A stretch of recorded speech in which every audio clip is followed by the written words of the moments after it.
नमस्कार, आप देख रहे खबर उत्तर प्रदेश और मैं हूं आपके साथ सत्यम गौर। खबरों की शुरुआत करेंगे सबसे पहले अलीगढ़ से। आपको बताते चले कि अलीगढ़ में प्रगतिशील समाजवादी पार्टी की सामाजिक परिवर्तन रथ यात्रा के साथ अलीगढ़ पहुंचे हैं और पार्टी के राष्ट्रीय अध्यक्ष शिवपाल यादव ने कहा है कि वर्तमान बीजेपी की प्रदेश सरकार द्वेष भावना से काम कर रही है। महंगाई चरम सीमा पर पहुंच गई है, चारों ओर त्राहिमाम मचा हुआ है और इसलिए प्रदेश में सत्ता परिवर्तन होना बहुत जरूरी है।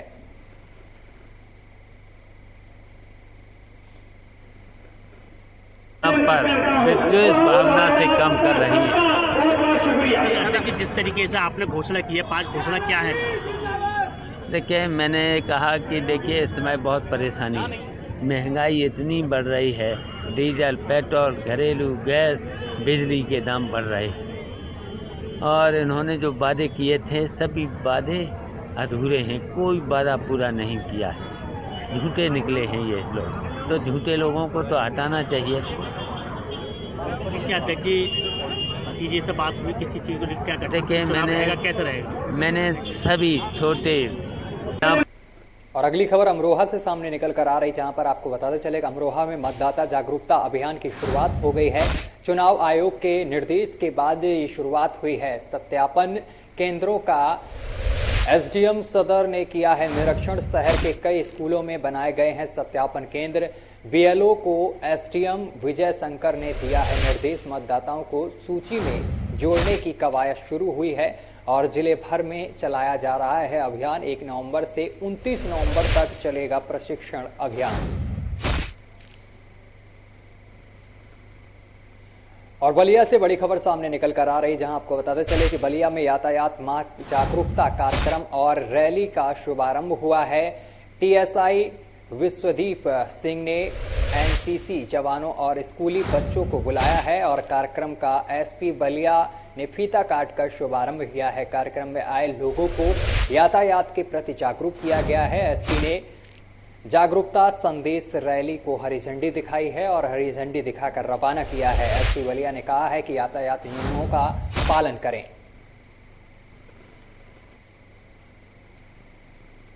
उत्तर प्रदेश के एटा में खाद की कमी के चलते किसान खाद केंद्रों पर किसानों की लंबी कतारें लगी हुई हैं।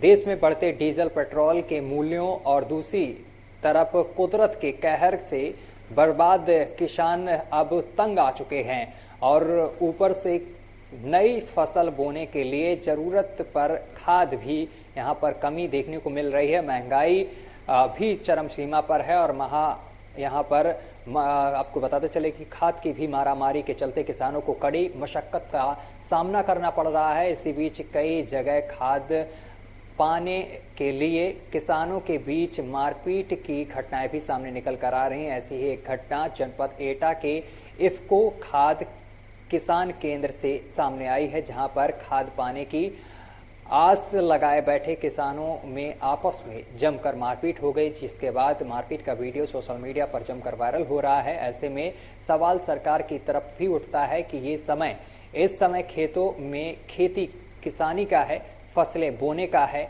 नई फसल तैयार करने का है, लेकिन ऐसे में खाद पाने के लिए किसानों को किसान केंद्रों पर घंटों लंबी कतारों में खड़ा होना पड़ रहा है।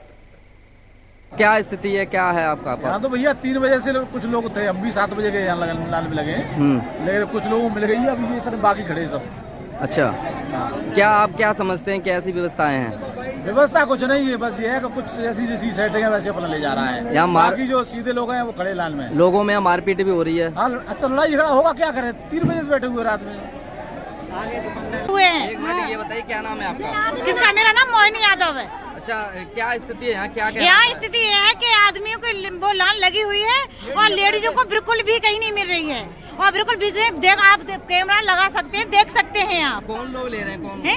दुकानदार सारे आदमी।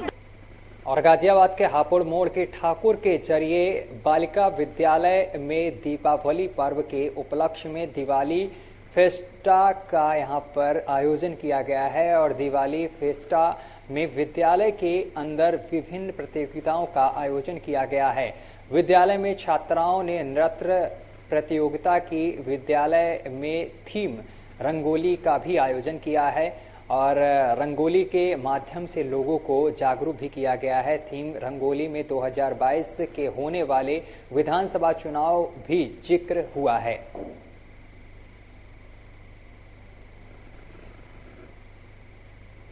और गोंडा से बड़ी खबर सामने निकल कर आ रही है, जहां पर आपको बताते चले कि संदिग्ध परिस्थितियों में शव मिलने से सनसनी फैल गई है। 22 अक्टूबर से घर से लापता युवक का बताया जा रहा है शव कोडारे के कुकनगर से गायब हुआ था युवक। 10 दिन बाद गन्ने के खेत में युवक का मिली है लाश। खोगरे थाना क्षेत्र के कुकनगर गांव का ये पूरा मामला है, जिसके बाद सूचना पर पहुंची पुलिस पूरे मामले की जांच पड़ताल कर रही है। और दीपावली से पहले झांसी के मौरानीपुर कोतवाली पुलिस की कच्ची शराब के खिलाफ दीपावली धमाका देखने को मिला है, जहां पुलिस ने शराब के ठिकानों पर ताबड़तोड़ कार्रवाई करते हुए भारी मात्रा में अवैध कच्ची शराब बरामद करते हुए 3 आरोपियों को गिरफ्तार कर लिया है। साथ ही शराब के ठिकानों को ध्वस्त कर दिया है। बताते चले कि पुलिस क्षेत्राधिकारी विवेक सिंह और कोतवाली प्रभारी राजदेव के नेतृत्व में देवरी सिंहपुरा कबूतरा डेरा पर दिवाली से पहले बड़ी कार्रवाई देखने को मिली है, जहां से लगभग 15 से 20 लहन किया गया है नष्ट और लगभग 1500 लीटर कच्ची शराब बरामद की गई है। कार्रवाई की है और लगभग कितने लोगों को गिरफ्तार किया गया, कितनी शराब बरामद हुई है? देवरी सिंहपुरा यह कबूतरा डेरा है। यहाँ सूचना मिली कि आज बड़ी मात्रा में अवैध शराब बनाया जा रहा है। इस सूचना पर यहाँ दबिश दिया गया तो भट्टी चलती हुई मिली। 3 लोग पकड़े गए, 2 औरतें 1 आदमी, और करीब 1500 लीटर दारू बनी हुई मिली। और उत्तर प्रदेश के लखीमपुर खीरी में AIMIM के कार्यकर्ताओं ने प्रदर्शन किया है। त्रिपुरा में मुस्लिम समुदाय के खिलाफ हो रहे जुलूस और धार्मिक स्थानों को तोड़ने जाने के खिलाफ AIMIM के कार्यकर्ताओं ने रोष जताया है। और इसी कड़ी में लखीमपुर की जिला इकाई ने स्थानीय नसीरुद्दीन मौजी मेमोरियल हॉल प्रांगण से निकालकर सड़कों पर प्रदर्शन कर कलेक्ट्रेट पहुंचे हैं और जिला अधिकारी के माध्यम राष्ट्रपति को ज्ञापन सौंपा है। इसी दौरान AIMIM के नेता ने कहा है कि त्रिपुरा हिंदुस्तान का अभिन्न अंग है, वहां पर सांप्रदायिक ताकतें गुंडा की शक्ल में मुस्लिम समुदाय पर जुल्म कर रहे हैं।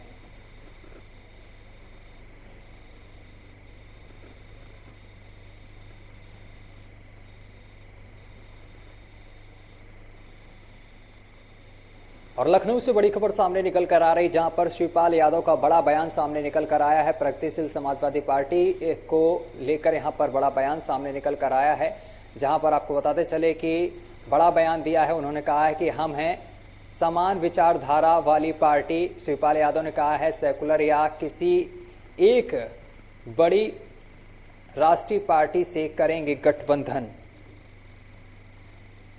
राष्ट्रपिता महात्मा गांधी से उनके विचारों को मिलाना, ये मुझे लगता है कि समाजवादी पार्टी की और उनके मुखिया की बहुत इमेच्योर सोच है।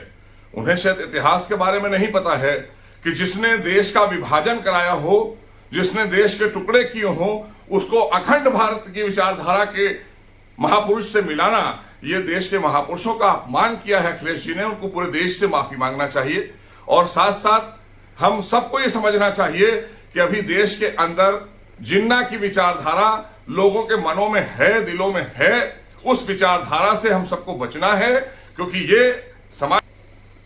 और इसी बीच आपको बताते चले कि मिर्जापुर से अहम खबर सामने निकल कर आ रही है। मिर्जापुर में लौह पुरुष सरदार वल्लभ भाई पटेल की प्रतिमा पर 196वीं जयंती पर पुष्पार्चन समारोह का आयोजन किया गया है। इस मौके पर केंद्रीय मंत्री अनुप्रिया पटेल ने सरदार वल्लभ भाई पटेल का स्मारक दिल्ली में बनवाने की मांग की है। परिवार में चल रहे कलह पर कुछ बोलने के वजह हाथ हिलाकर कुछ कहने से इनकार कर दिया है। केंद्रीय मंत्री अनुप्रिया पटेल और प्रदेश सरकार के मंत्री रामाशंकर सिंह पटेल समेत तमाम पदाधिकारियों और कार्यकर्ताओं ने पुष्पांजलि अर्पित किया है।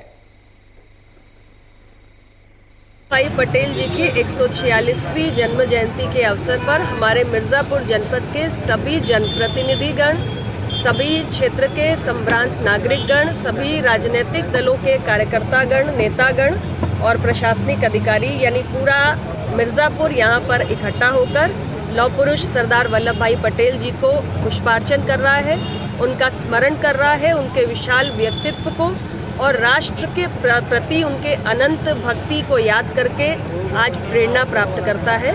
और हम सभी मिर्ज़ापुर जनपद वासी आज लौह पुरुष सरदार वल्लभ भाई पटेल को शीश झुकाकर नमन करते हैं। और हम सभी ये, मैं अपने पार्टी कार्यकर्ताओं की ओर से, अपना दल की ओर से निरंतर इस बात को उठाती आई हूँ और ये मांग करती हूँ कि सरदार वल्लभ भाई पटेल जी का एक राष्ट्रीय स्मारक देश की राजधानी नई दिल्ली में बने। हम इसके लिए निरंतर मांग कर रहे हैं, प्रयास कर रहे हैं। भाई पटेल और सिद्धार्थनगर जिले की सदर और एसओजी पुलिस को बड़ी सफलता हाथ लगी है। मुखबिर की सूचना पर एक चैन स्नैचर को जिला मुख्यालय के हेल्डिल चौराहे पर पकड़ा गया है और पकड़ा गया अपराधी गोविंद राजभर गोरखपुर जिले का निवासी बताया जा रहा है। आपको बताते चले कि 23 सितंबर की जिले मुख्यालय पर एक मेडिकल शॉप से चैन स्नैचिंग की वारदात हुई थी, जिसका सीसीटीवी में बाकायदा महिला से चैन छीनते और भागते आरोपी इसमें कैद हो गया था, जिसके बाद घटना में पुलिस ने तफ्तीश करते हुए आरोपी को गिरफ्तार कर लिया है।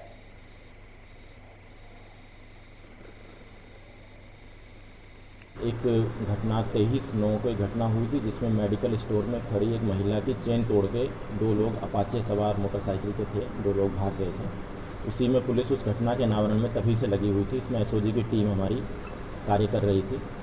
इसी घटना का आज अनावरण हुआ है और इसमें जो मुख्य अभियुक्त था, जिसका सीसीटीवी फुटेज में भी फ़ोटो आया था, और जो वादिया है, जो पीड़िता है, उसने उसे पहचाना भी है और अभियुक्त ने खुद स्वीकार भी किया है जो घटना उसने की थी चेन तोड़ने की। उसको गिरफ्तार पुलिस ने किया है और इसका एक साथी, जो इसका दूसरा साथी मोटरसाइकिल पे था, वो भागने में कामयाब रहा है। मोटरसाइकिल पुलिस को बरामद हुई है जो घटना में प्रयुक्त थी, और जो चेन को बेचने के बाद इन्होंने जो पैसे थे इनके पास में, उसमें से 18,400 रुपया बरामद हुआ है।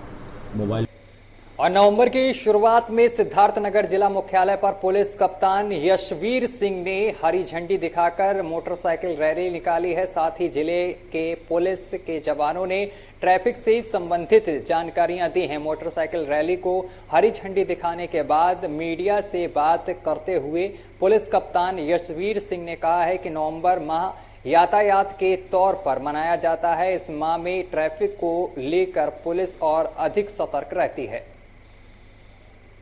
एक तरफा वो नाकाबिले बर्दाश्त है। हम सुन्नी तंजीम में मसाजिद जिला लखीमपुर खीरी इस बात की मजम्मत करते हैं और एक ख़ास बात यह है कि ये जुल्म और ज़्यादती त्रिपुरा ही से नहीं शुरू है, बल्कि पूरे देश में इस तरह की घटनाएं होती जा रही हैं और हम लोग उसे बर्दाश्त हुआ है। उसकी तरफ से ऑल इंडिया मजलिस इत्तेहादुल मुस्लिमीन की तरफ से पूरे उत्तर प्रदेश में सभी 75 ज़िलों में हम लोगों ने ज्ञापन दिया है, जिसमें हमारी मांगे हैं कि जो वहाँ पे विश्व हिंदू परिषद, बजरंग दल और अदर भगवा ब्रिगेड के जो गुंडे वहाँ पे उत्पात मचा रहे हैं, जो मुसलमानों की मस्जिदों को और उनके घरों को, उनकी तिजारत की जगहों को नुकसान पहुँचा रहे हैं, उसके लिए उनको गिरफ्तार करें। और हर वर्ष की भांति नवंबर का पूरा माह डेडिकेटेड होता है यातायात के लिए और आज यातायात माह का शुभारंभ किया गया है। साड़ी की तरफ हम लोग जाएंगे। इसमें एक रैली, मोटरसाइकिल की रैली हम लोगों के द्वारा निकाली गई है, जिससे जन जागृति फैलाई जाएगी। लोगों को जो ट्रैफिक के नियम हैं, मोटर व्हीकल एक्ट के जो नियम हैं, उनके बारे में जागरूक किया जाएगा और जो नियमों का अनुपालन नहीं कर रहे हैं उनके विरुद्ध जो है समन की और चालान की कार्रवाई है वो की जाएगी। इसमें स्कूल कॉलेजेस में जाके भी हम लोगों के जो पुलिस कर्मचारी हैं, ट्रैफिक के जो विभाग के कर्मचारी हैं, वो लोग जाकर कानून के प्रावधान, आईपीसी के और मोटर व्हीकल एक्ट के प्रावधानों के बारे में लोगों को जानकारी देंगे। जो विभिन्न तरीके के साइन, सिग्नल और इसी बीच लखनऊ से बड़ी खबर सामने निकल कर आ रही। लखनऊ में भाजपा के पूर्व जिला पंचायत सदस्य राजेश सिंह चौहान धरने पर बैठ गए हैं। लोकल मेमो ट्रेन को चलाने की मांग की है और 2 वर्षों से कोरोना काल से बंद चल रही है लोकल मेमो ट्रेन, जिसको लेकर धरना प्रदर्शन कर रहे हैं। रेल मंत्री को पत्र लिखकर ट्रेन चलाने की मांग की है।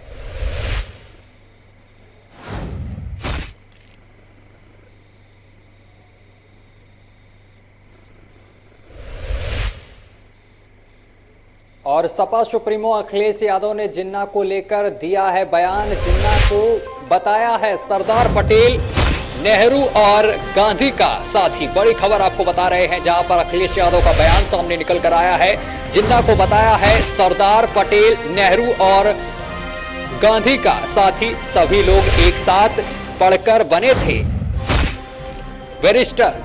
तो इस तरीके का बयान सामने निकल कर आया है।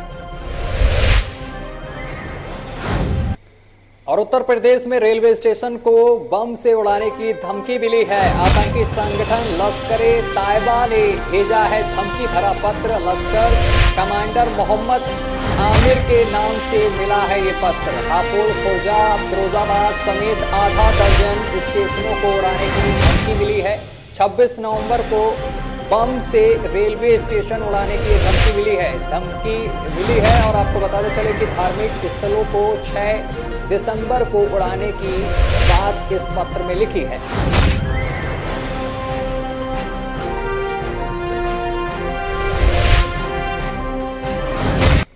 चलिए इसी के साथ बुलेटिन में अभी के लिए बस इतना ही। देश दुनिया की तमाम खबरें देखने के लिए देखते रहिए आपका अपना चैनल लोकमंच न्यूज। नमस्कार।